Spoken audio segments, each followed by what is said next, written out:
अब हम समझते हैं परमाणु की संरचना। क्या समझेंगे? परमाणु की संरचना।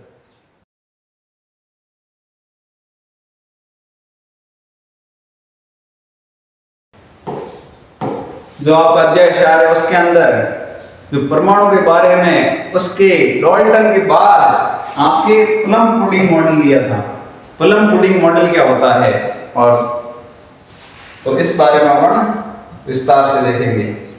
जे थॉमसन ये जो वैज्ञानिक है इन्होंने प्लम पुडिंग मॉडल दिया था। किसके बारे में दिया था? परमाणु की संरचना के बारे में। परमाणु की स्ट्रक्चर, संरचना का मतलब समझ लो परमाणु होता कैसा है उसके बारे में बहुत सारे अनेक वैज्ञानिक और धीरे धीरे जैसे जैसे प्रयोग उसके अनुसार क्या दिए, अपने विचार दिए और उनके प्रयोगों के आधार पर समझाया। तो उसके बाद जो पहला था आपके डाल्टन का परमाणु सिद्धांत, उसके बाद आया आपके जे थॉमसन। कौन? J Thomson. उन्होंने तो कह दिया परमाणु विभाज्यकरण नहीं है, ये क्या है, छोटे छोटे परमाणु एक अविभाज्यकरण है और इससे मिलकर किसका तत्व का निर्माण होता है। उसके बाद आया जे थॉमसन। जे थॉमसन ने आपके प्लम पुडिंग मॉडल दिया और इस प्रकार से इन्होंने क्या किया, इस पे प्रयोग किया। तो जे थॉमसन ने क्या बताया? प्लम पुडिंग मॉडल के अंदर परमाणु एक ऐसा गोला है, इन्होंने कहा परमाणु क्या है? गोला है। क्या है?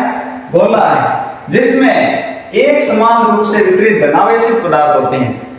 ऐसा गोला है इस प्रकार का जिसमें एक समान रूप से क्या है, धनावेशित विस्तृत रहते हैं। इस प्रकार से इन्होंने कहा परमाणु गोला है और इसमें क्या होते हैं, धनावेशित इस प्रकार से विस्तृत होते हैं। इसमें इलेक्ट्रॉन धसे होते हैं और इलेक्ट्रॉन क्या होते हैं, इसमें धसे होते हैं अंदर की ओर। तो ये परमाणु एक गोला है जिसमें धनावेश एक समान विस्तृत होते हैं और आपके इलेक्ट्रॉन क्या होते हैं, धसे होते हैं। ये किसने बताया? Plum pudding model J Thomson ने बताया। उसके बाद आपके आ जाते हैं, अब जो बताया वो देख लेते हैं। ये इस प्रकार से इसको क्या कहा थॉमसन ने? Plum pudding model. देखो धनावेश क्या है आपके, इस प्रकार से एक समान रूप से विस्तृत आपको दिखाई दे रहे हैं। ठीक है, धनावेश क्या होते हैं, विस्तृत रहते हैं। किसने बताया था? जे थॉमसन ने। J Thomson. तो इस प्रकार से उन्होंने सिद्धांत दिया परमाणु है क्या है, गोला है। तो गोला है और इसमें धनावेश एक समान से वितरित रहते हैं और इलेक्ट्रॉन धसे होते हैं। ये किसने दिया? आपके जे थॉमसन ने।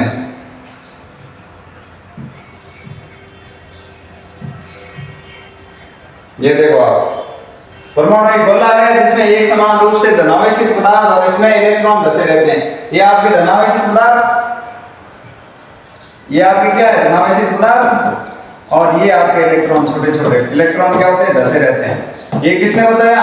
इन्होंने कहा कि ऐसा परमाणु होता है। ठीक है, उसके बाद वैज्ञानिक आया आपके रदरफोर्ड ने अलग थ्योरी दी। तो ये प्लम पुडिंग मॉडल किसने दिया? जे थॉमसन ने। और उन्होंने कहा था प्लम पुडिंग का मतलब मटेरियल जिस प्रकार से बीज होते हैं उस प्रकार से इसमें क्या होते हैं, धनावेश के कण धसे रहते हैं और इलेक्ट्रॉन धसे रहते हैं, धनावेश के कण क्या वितरित होते हैं। उसके बाद आगे आए थे रदरफोर्ड। कौन थे? रदरफोर्ड ने आपको प्रयोग दिया अल्फा कण प्रकीर्णन प्रयोग। ये किसने दिया? आपके रदरफोर्ड ने। किसने? रदरफोर्ड। तो रदरफोर्ड ने जे थॉमसन को खारिज करते हुए क्या दे दिया? आपके अल्फा कण प्रकीर्णन प्रयोग। अल्फा के कणों को प्रकीर्णित कराया, उसके आधार पे क्या दिए?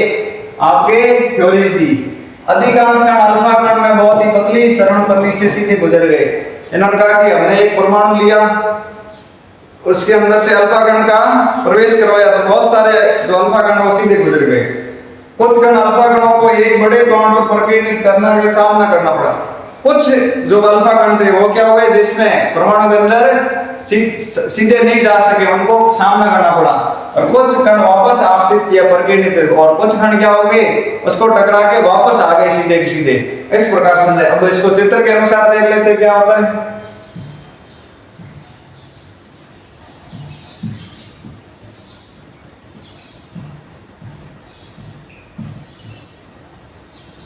ये आपके अल्फा कण रदरफोर्ड का प्रकीर्णन प्रयोग था।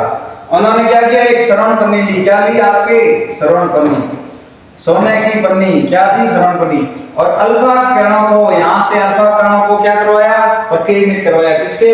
सोने की पन्नी पे, ये आपको दिख रहा है। और अल्फा कण पतली सरण पन्नी से प्रकीर्णित हो गए। यहाँ अल्फा कण टकराने के बाद क्या हुआ? प्रकीर्णित ऐसे फैल गई। जैसे आपको, जैसे इन अल्फा कणों के यहाँ टकराया सरण पन्नी पे, तो क्या हुआ? ये कण, कुछ कण सीधे निकल गए, कुछ कण तो सीधे निकल गए। ये आपकी श्रवण पन्नी है। क्या है? श्रवण पन्नी, ऐसी पन्नी ली थी। तो अल्फा कण जो टकराए गए थे, अल्फा कणों की अपेक्षा ये पन्नी से धनात्मक भाव से विद्युत प्रतिकर्षण बल और ऋणात्मक भाव से आकर्षण बल का अनुभव करेंगे। अधिकांश कण तो इससे सीधे पार हो गए। ये पहला नाम है। जब अल्फा कणों को प्रकीर्णित करवा गया रदरफोर्ड के प्रयोग के अनुसार, तो ये कुछ कण सीधे निकल गए। उसके बाद अधिकांश कण अल्फा पन्नी से सीधे गए, इनमें से कुछ बड़े कणों पर प्रकीर्णित हुए। ये देखो, कुछ क्या हुए? ऐसे बड़े कणों पर प्रकीर्णित हुए। क्या हो गए? फैल गए। प्रकीर्णन का मतलब होता है फैल गए, ठीक है। और इसके बाद कुछ कण पीछे की दिशा में प्रकीर्णित हुए। जैसे मैंने कहा, ये आपके यहां से आया, सबसे पहले कुछ कण तो सीधे निकल गए आपके, कुछ कण क्या हुए? प्रकीर्णित हुए बड़े कणों पर, कुछ कण पीछे की दिशा में भी प्रकीर्णित हुए, ऐसे पीछे की दिशा में, इस दिशा में, और कुछ कण इस दिशा में प्रकीर्णित हुए। अब इससे क्या निष्कर्ष निकाला कि कुछ कण प्रकीर्णित वापस दिशा में, उसी दिशा में कैसे आए, या पीछे की दिशा में कैसे प्रकीर्णित है? तो इन्होंने कहा अल्फा कणों को अपने पथ में किसी भारी द्रव्यमान का सामना करना पड़ा, भारी द्रव्यमान का सामना करना पड़ा। जैसे इधर अपन ने क्या दरवाजा, इस पे किसी अल्फा कण का प्रकीर्णित है, कुछ कण सीधे निकल गए, कुछ कण इस बड़े कण पर प्रकीर्णित हो गए, कुछ कण क्या हो गए?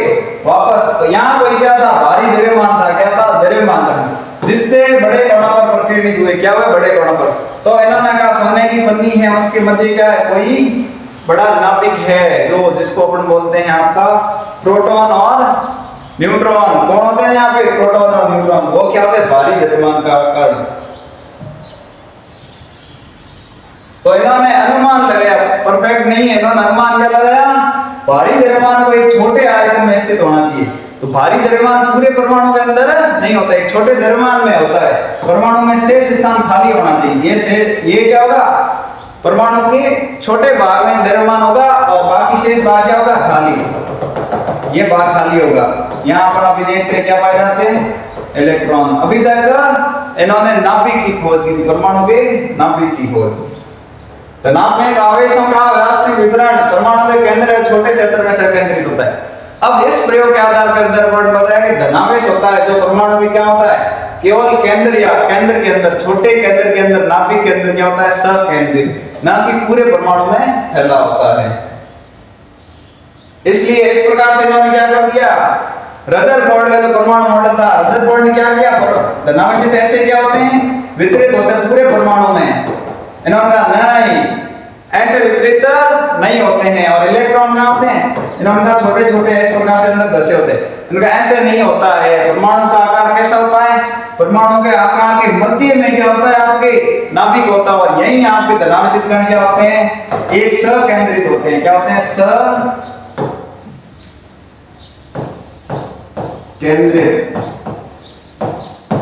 एक जगह द्रव्यमान केंद्रित होता है, सकेंद्रित द्रव्यमान होता है।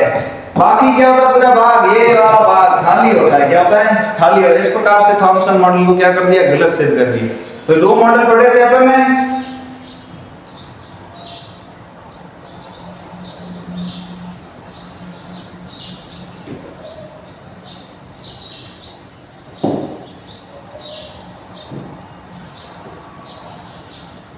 अपन देख लेते हैं। पहला पढ़ा था, ये अपन पढ़ किसके बारे में? परमाणु की संरचना। किसकी? परमाणु की संरचना। सबसे पहले आपका दिया था जो परमाणु का सिद्धांत किसने? डाल्टन ने। सबसे पहले डाल्टन ने दिया, ठीक है। उन्होंने तत्व परमाणु की संरचना के बारे में बताया, परमाणु सिद्धांत दिया। क्या दिया? परमाणु सिद्धांत। उसके बाद दूसरा आपके कौन आए? J Thomson. कौन थे? जे थॉमसन ने दिया कूलम्ब पुडिंग मॉडल। क्या दिया? कूलम्ब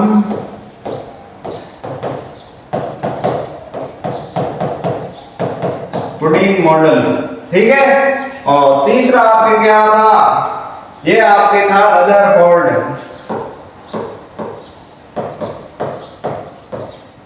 क्या था, अल्फा कण प्रकीर्णन प्रयोग, अल्फा कण प्रकीर्णन प्रयोग या मॉडल। इस प्रकार से इन्होंने क्या दिए, परमाणु की संरचना के बारे में अपने अलग अलग प्रयोगों के आधार पर विचार दिया और धीरे धीरे क्या हुआ, बदलता गया। और फिलहाल आपका जो रदरफोर्ड ने दिया था वो सर्वमान्य है। ठीक है, इस प्रकार से क्या होती है, परमाणु की संरचना होती है। थोड़ा बहुत समझ में आया होगा। धन्यवाद।